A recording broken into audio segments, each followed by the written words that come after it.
Hey, what's up guys, welcome back to the channel, and on today's video we have another, the shoe just looks like a banger, doesn't it? We have another shoe from MIZUNO, guys. This is the training partner to the Wave Rebellion Pro 3. This is the Wave Rebellion Flash 3. Let's get into it.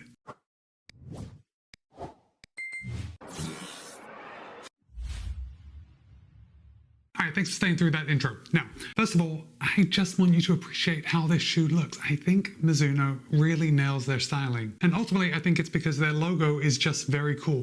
This running bird, when it's kind of big right here on the front of the shoe, just looks fantastic. And it makes the entire shoe just look really fast. And we will be returning to speed in just a second. First of all, if you want to pick up a pair of the MIZUNO Wave Rebellion Flash 3, you can, and it will cost you $180. Oh, and before we go any further, I do just want to say that MIZUNO was good enough to send me this pair of the Wave Rebellion Flash 3 for the purpose of review. However, they haven't told me what to say. They don't have any editorial privileges, and all the thoughts and opinions are my own. Okay, now I think this next part is going to appeal to a lot of runners, or it's going to appeal to a lot of low drop runners, because the MIZUNO Wave Rebellion Flash 3 has 37.5 in the heel, 34.5 in the forefoot for a 3mm drop. That is a low drop, right, for a race day shoe? Now, I know when we think about it, there are a lot of shoes that have a 5mm drop, and 3mm is only 2 less millimeters than the 5mm, but still, a 3mm drop sounds low. So if you like low drop shoes, the Wave Rebellion Flash 3 is definitely going to be one to take a look at. So let's start at the top and we will work our way down as we always do.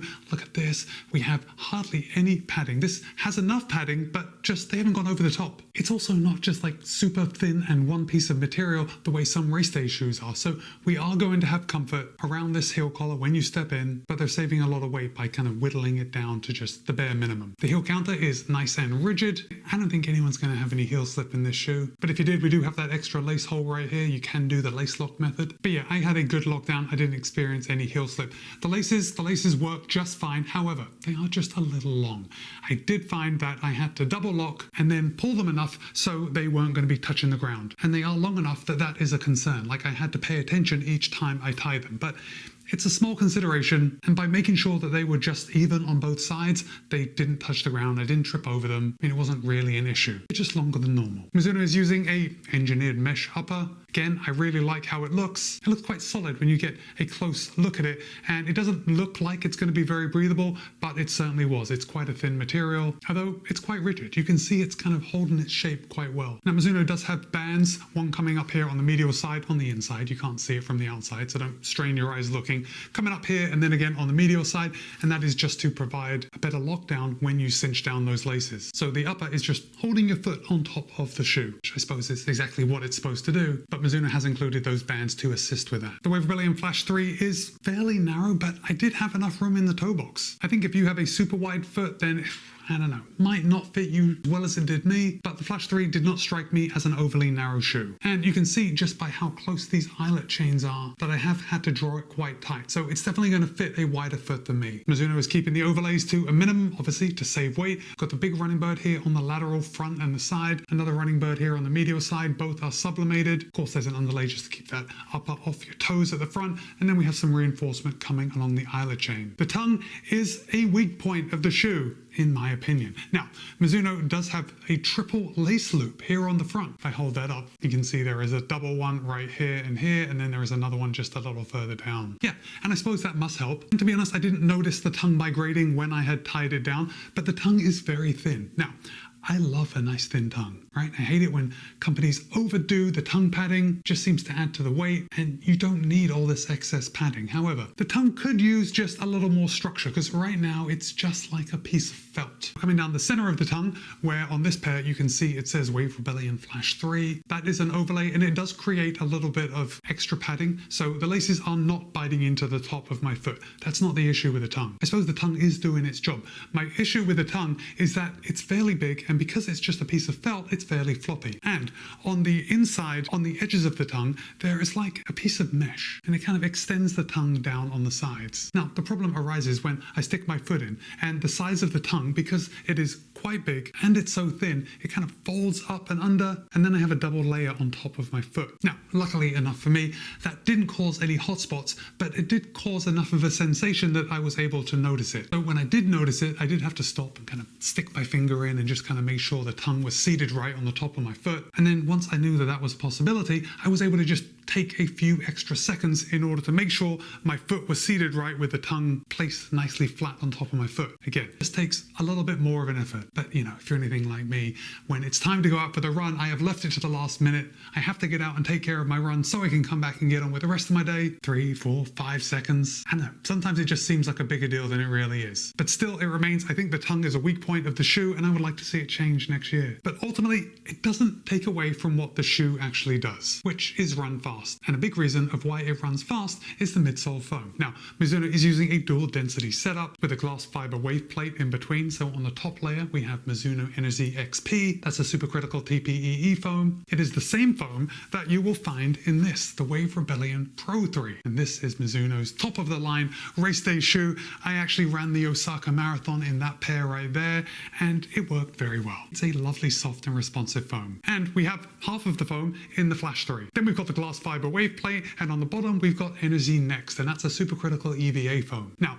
on its own, that Energy Next, the supercritical EVA foam, is still a very fun foam to run in. It's just a little denser than the Energy XP on the top, and what that does is creates a little bit more of a stable platform. It's a very common recipe. You have probably seen it in, you know, at least 10 other brands doing exactly the same thing. And the reason is because it works. Now, this glass fiber wave plate is right here. You can see it in the midfoot. The wave plate is going to be more of a stabilizing element, but still, it does its job. And you can see it written right here on the bottom, we have Smooth Speed Assist. This is Mizuno's geometry, and basically it assists the runner in moving forwards in the most efficient way. It takes pressure off your calves and makes the whole running experience a lot more comfortable. Now, if we come down to the outsole, we've got a good amount of outsole rubber, although not the most, which is not surprising because this is a shoe built for speed, and obviously we're trying to save weight. So we have lots of exposed midsole with the rubber in all the right places. Now, I didn't actually run in the Wave Rebellion Flash 2, but I did run in the Wave Rebellion Flash, the original, and I thought that was a great shoe. And I remember that back in the Wave Rebellion Flash, they had that G3 outsole rubber,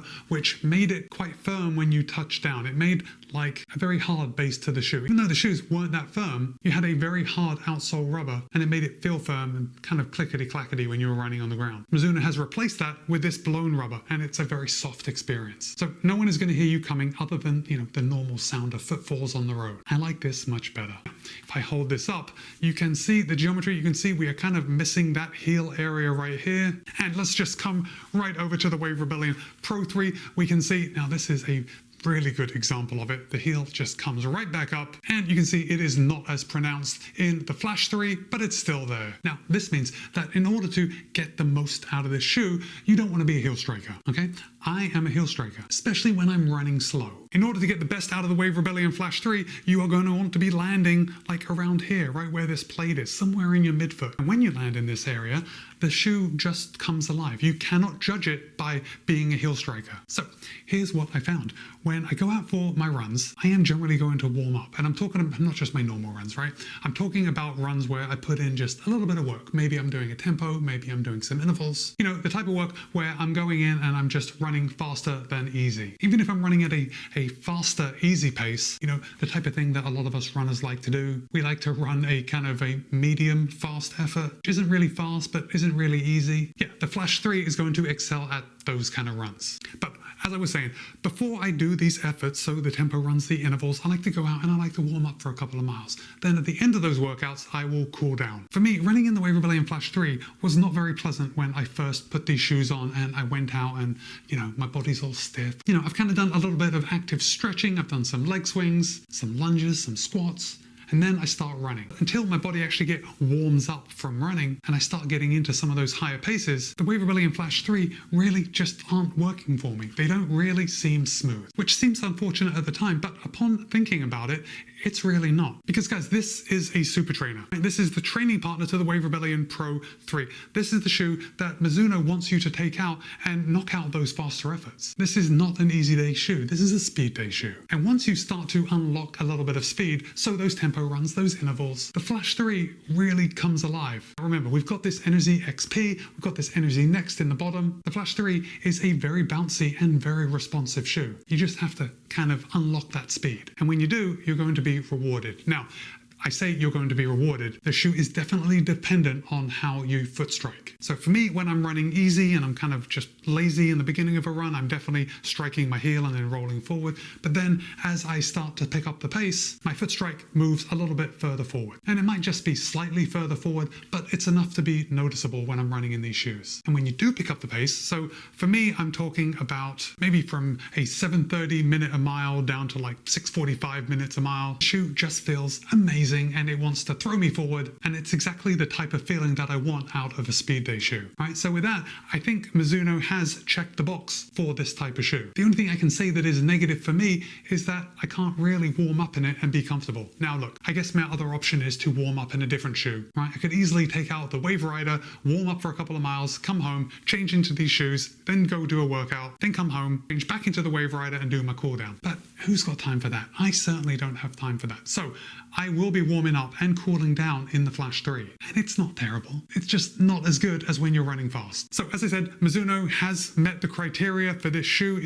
It's a really good, fast, up-tempo shoe. And if you are a midfoot striker, then I don't think you're going to run into any issues with those slower paces. But I think you do have to be a midfoot striker in order to really unlock the potential of the Wave Rebellion Flash 3. Because this is a pretty saturated segment in the running shoe market. And if you are looking at picking up a pair of the Mizuno Wave Rebellion Flash 3, you may be looking at some of the other competition. If you are, it may include the Brooks Hyperion Max 3. Now the Brooks Hyperion Max 3 is a little more expensive. It'll cost $200 compared to the $180 for the Flash 3. And we have more stack height. The Hyperion Max 3 has 46 in the heel, 40 in the forefoot for a 6mm drop. And in my size, tips the scale at 349 grams. So it does weigh 27 grams more than my size of the Wave Rebellion Flash 3. But if I'm perfectly honest, for me, shoes don't really compete at the same thing. Yes, the Hyperion Max 3 does pick up the pace well, but this for me is more like a long run shoe, which is funny because it is a plated trainer, but it just seems to work better as a long run shoe for me. Anyway, next up we have the Hoka Mach X3.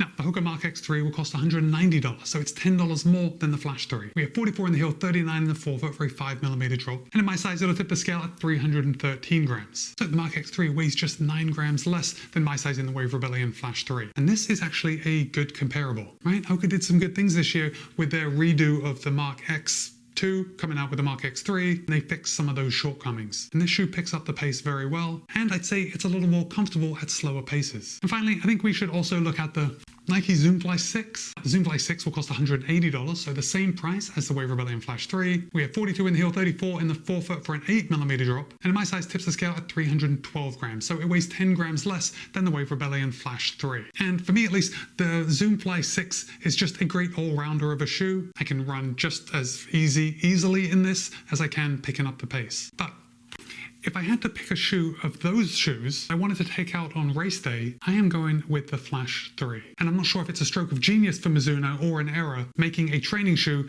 that fits so well into the race day segment. Because at speed, the Wave Rebellion Flash 3 just feels really good. And if you were looking for a $180 race day shoe, this would be a very good option for you. But the thing is, at least for me, when I pick up a training shoe, I want to be able to train more than just one thing, right? I don't like to change my shoes after a warm up and before a cool down. I want one shoe to do everything really well. And for that, the Flash 3 is not that shoe, but it does what it's supposed to do. So can we ask for any more than that?